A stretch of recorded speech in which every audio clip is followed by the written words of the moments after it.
Los Angeles में लगी सबसे विनाशकारी आग में से एक पैलिसेड्स की आग तेजी से फैलती जा रही है और तबाही मचाती दिख रही है। इसके कारण कई घर राख हो गए हैं तो वहीं मेन सड़कें बंद हो गई हैं। इतना ही नहीं, हवा में धुआं और हजारों लोगों को विस्थापित होना पड़ा है। इसी बीच लॉस एंजलिस में रहने वाली प्रियंका चोपड़ा जोनस ने निवासियों की सुरक्षा और समुदाय को हुए भारी नुकसान के बारे में अपनी चिंता व्यक्त करते हुए कुछ तस्वीरें इंस्टाग्राम पर शेयर की हैं। वहीं लोगों से मदद की गुहार लगाई है।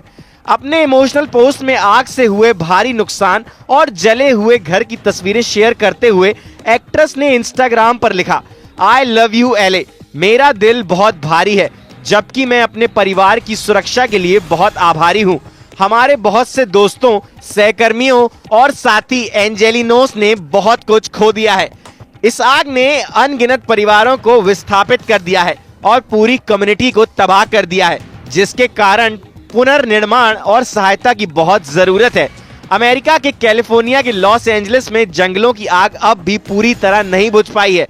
भयंकर आग फैलने की घटनाएं एक हफ्ते पहले शुरू हुई थी। आग की चपेट में आकर जान गंवाने वाले लोगों का आंकड़ा 25 तक पहुंच गया है। कई लोग लापता बताए जा रहे हैं। 12,300 से ज्यादा इमारतें जलकर नष्ट हो गई हैं। आग से 40,000 एकड़ से ज्यादा क्षेत्र जल गया है। इसी बीच राष्ट्रीय मौसम सेवा ने दक्षिणी कैलिफोर्निया के लिए फिर से विशेष रूप से खतरनाक हवाओं की चेतावनी दी है। NWS के अनुसार तटीय दक्षिण कैलिफोर्निया में मध्यम से लेकर स्थानीय स्तर पर तेज सेंटा एना हवाओं के कारण गंभीर आग लगने की स्थिति बनी रहेगी। विशेष रूप से खतरनाक स्थिति के लिए रेड फ्लैग चेतावनियां लागू रहेंगी। CBS न्यूज की रिपोर्ट के मुताबिक अधिकारियों ने बताया कि अब तक की सबसे बड़ी आग पैलिसेड्स और ईटन की जंगल की आग बेकाबू होकर जल रही है। NWS ने अपनी वेबसाइट पर जानकारी दी है कि दक्षिणी कैलिफोर्निया में वेंचुरा और लॉस एंजलिस काउंटी के कुछ हिस्सों में स्थानीय समयानुसार स्थानीय रूप से अत्यधिक आग का खतरा बना रहेगा। साथ ही पहाड़ी क्षेत्रों में 30 से 50 मील प्रति घंटे की उत्तर पूर्वी हवाएं चलेंगी। NWS ने अपनी वेबसाइट पर जानकारी दी है कि दक्षिणी कैलिफोर्निया में वेंचुरा और लॉस एंजलिस काउंटी के कुछ हिस्सों में स्थानीय समयानुसार कम से कम बुधवार 15 जनवरी दोपहर तक स्थानीय रूप से अत्यधिक आग का खतरा बना रहेगा। साथ ही पहाड़ी क्षेत्रों में 30 से 50 मील प्रति घंटे की उत्तर पूर्वी हवाएं चलेंगी। NWS ने बताया, आज भी ट्रांसवर्स और पेनिनसुलर रेंज के अधिकांश हिस्सों में गंभीर आग लगने की स्थिति बनी रहेगी।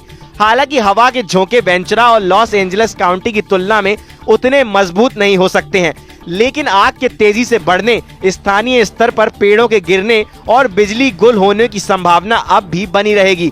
दिन के दौरान स्थिति में सुधार होता दिख रहा है, क्योंकि सतही दबाव की मात्रा कमजोर हो रही है और हवाएं कमजोर रूप से तट की ओर बढ़ने लगी हैं। इसके अलावा CBS न्यूज के मुताबिक राष्ट्रीय मौसम सेवा के लॉस एंजलिस कार्यालय ने कहा कि मंगलवार को हवाएं कमजोर नहीं, लेकिन बुधवार को बढ़ी हुई हवाएं चल सकती हैं। इसने स्थानीय समय अनुसार सुबह 3 बजे से दोपहर 3 बजे तक विशेष रूप से खतरनाक स्थिति वाली रेड फ्लैग चेतावनी जारी रखी है। शाम 6 बजे से सुबह 6 बजे तक पैलिसेड्स और ईटन फायर जोन में कर्फ्यू लागू है। USA टुडे की रिपोर्ट के मुताबिक कार्यालय ने कहा, हम अभी भी खतरे से बाहर नहीं हैं। कृपया तेजी से फैलने वाली आग के लिए सतर्क रहें। मंगलवार तक काउंटी में लगभग 88,000 निवासी अनिवार्य निकासी आदेशों के तहत थे, जबकि अधिकारियों ने निकासी चेतावनियों के तहत 84,800 अन्य निवासियों से अपने घर छोड़ने के लिए तैयार रहने का आग्रह किया था। USA टुडे की रिपोर्ट के मुताबिक कैलिफोर्निया अग्निशमन विभाग ने बताया कि पैलिसेड्स में आग ने 37 वर्ग मील क्षेत्र को अपनी चपेट में ले लिया है और 18% पर काबू पा लिया गया है। ईटन की आग ने 22 वर्ग मील से ज्यादा क्षेत्र जला दिया है और 35% पर काबू पा लिया गया है। कैल फायर और वेंचुरा काउंटी फायर डिपार्टमेंट के अनुसार सोमवार शाम को वेंचुरा काउंटी में लगी ऑटो फायर ने 61 एकड़ क्षेत्र को जला दिया है और 47% तक का आग पर काबू पा लिया गया है। विभाग ने मंगलवार शाम को कहा कि आग पर आगे की प्रगति रोक दी गई है और यह अपने मूल स्तर पर स्थिर बनी हुई है। बता दें कि एक्यूवेडर ने लॉस एंजलिस के जंगलों में लगी आग से $250 बिलियन से ज्यादा के नुकसान और आर्थिक क्षति का प्रारंभिक अनुमान लगाया है। एक अंदरूनी सूत्र ने न्यूज पोर्टल को बताया, इस समय बोर्ड की मुख्य चिंता यह नहीं है कि ऐसा लगे कि वे जश्न मना रहे हैं, जबकि लॉस एंजलिस के कई लोग अकल्पनीय नुकसान से जूझ रहे हैं। भले ही आग अगले हफ्ते में कम हो जाए, लेकिन वास्तविकता यह है कि शहर अभी भी दर्द में है और महीनों तक उस दर्द से जूझता रहेगा। इसलिए फैसला किया गया है कि जब सही अवसर सामने आएंगे तो फोकस सपोर्ट करने और फंड रेज करने। कैलिफोर्निया के लॉस एंजलिस में लगी आग भयंकर हो चुकी है।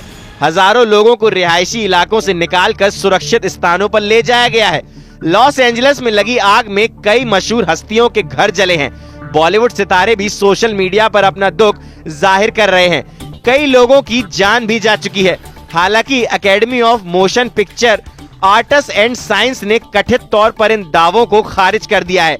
ये अटकलें द सन की एक रिपोर्ट से शुरू हुई, जिसका टाइटल था ऑस्कर 2025 रद्द होने की कगार पर है, क्योंकि लॉस एंजलिस में लगी आग के बाद सेरेमनी में बड़े बदलावों की गुप्त रूप से योजना बनाई जा रही है। हालांकि हॉलीवुड रिपोर्टर ने अपनी रिपोर्ट में बताया है कि इन दावों को खारिज करते हुए एकेडमी के सीनियर्स ने ऑस्कर्स के कैंसिल होने से इनकार कर दिया है। रिपोर्ट में बताया गया है कि ऐसी कोई एडवाइजरी कमेटी मौजूद नहीं है और ऑस्कर बोर्ड और गवर्नर्स में 55 सदस्य हैं जो कि इस समारोह के बारे में निर्णय लेते हैं। वाइल्ड फायर को लेकर ऑस्कर के नॉमिनेशन और अन्य चीजों में हो रही देरी के बावजूद एकेडमी कमेटी तय समय पर ही ऑस्कर अवार्ड 2025 का आयोजन करेगी। शो पूरी गरिमापूर्ण तरीके से आगे बढ़ेगा। ऑस्कर सालाना लगभग 1000 स्थानीय लोगों को रोजगार देता है, जिसने कोविड-19 के दौरान भी इसे कैंसिल नहीं किया था। ऑस्कर कैंसिल करने की बजाय इस पर ध्यान दिया गया था कि इसे सुरक्षित तरीके से आयोजित किया जाए।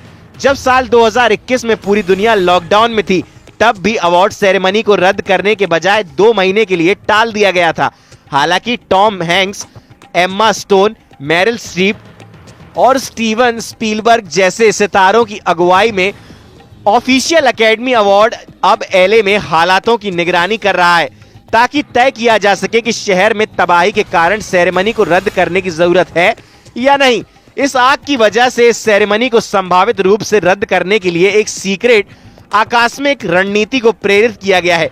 पिछली बार ऐसी रणनीति 9/11 के बाद लागू की गई थी।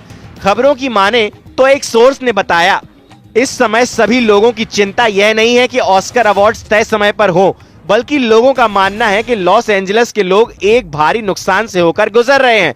आग अगर बुझ भी जाती है तो भी यह शहर महीनों तक उसी दर्द से जूझता रहेगा। इसलिए यह फैसला किया गया है कि सही समय आने पर समारोह के लिए फंड्स रेज करने होंगे और इसे शानदार तरीके से आयोजित किया जाएगा। एक रिपोर्ट में बताया गया कि बोर्ड की मुख्य चिंता ये है कि जब तक लॉस एंजलिस में लोग इस अग्नि आपदा से जूझ रहे हैं, तब तक उत्सव मनाना ठीक नहीं होगा। भले ही आग कुछ दिनों में शांत हो जाए, लेकिन शहर को लंबे समय तक इस संकट का सामना करना पड़ेगा। ऐसे में बोर्ड का निर्णय है कि अब फोकस समर्थन और राहत कार्यों पर होना चाहिए। आग ने अभी तक 36,000 एकड़ से ज्यादा भूभाग को अपनी चपेट में लिया है और वहां की लगभग हर चीज जलाकर राख कर दी है। राष्ट्रपति जो बाइडेन ने इस आग को बड़ी आपदा करार दिया है। उन्होंने कहा है कि संघीय सरकार 180 दिनों में राहत के 100% उपायों को पूरा करेगी। इनमें वेतन से लेकर बर्बाद भवनों का मलबा उठाना तक होगा, लेकिन तमाम पीड़ितों पर सरकार के प्रयासों को लेकर शक है। लॉस एंजलिस में सांता मोनिका और मालिबू के बीच के 20,000 एकड़ भूभाग पर अभी आग बेकाबू है। इसी प्रकार से पेसाडेना में 13,690 एकड़ क्षेत्रफल में आग लगी हुई है। इसके अतिरिक्त हर्सट में 770 एकड़ भूमि, लीडिया में 394 एकड़ में और केनेथ में 960 एकड़ क्षेत्र में अभी आग लगी हुई है, जबकि वुडले, ओलिवास और सनसेट में छोटे इलाकों में लगी आग को बुझा लिया गया है। आग का असर हॉलीवुड हिल्स पर भी दिख रहा है। कई हॉलीवुड स्टार्स को अपने बंगले छोड़कर भागना पड़ा। Paris Hilton, Steven Spielberg, Mandy मूर, एस्टन कूचर समेत कई हॉलीवुड स्टार्स के बंगले जलकर खाक हो चुके हैं। आग लगने के बाद कई सेलिब्रिटीज को घर खाली करना पड़ा। यहाँ तक कि ब्रेटनवुड इलाके में उपराष्ट्रपति कमला हैरिस के घर को भी खाली करने के निर्देश जारी करने पड़े। जंगलों में धधकती आग, ऊंची उठती लपटें, आसमान में काले धुएं का गुब्बारा और हर ओर मचा त्राहिमाम। कुछ ऐसा ही दृश्य बीते 4 दिनों से कैलिफोर्निया के लॉस एंजलिस में दिखाई दे रहा है, जंगलों में लगी आग ने लॉस एंजलिस शहर को भी अपने आगोश में ले लिया है। चारों ओर तबाही का मंजर नजर आ रहा है। 10,000 से अधिक घर और अन्य इमारतें जलकर खाक हो चुकी हैं। हजारों गाड़ियां भी आग में जल चुकी हैं। करीब 1.5 लाख लोगों को रेस्क्यू करके सुरक्षित स्थान पर ले जाया गया है। वहीं इतने ही और लोगों को किसी भी विपरीत परिस्थिति के लिए तैयार रहने के लिए कहा गया है।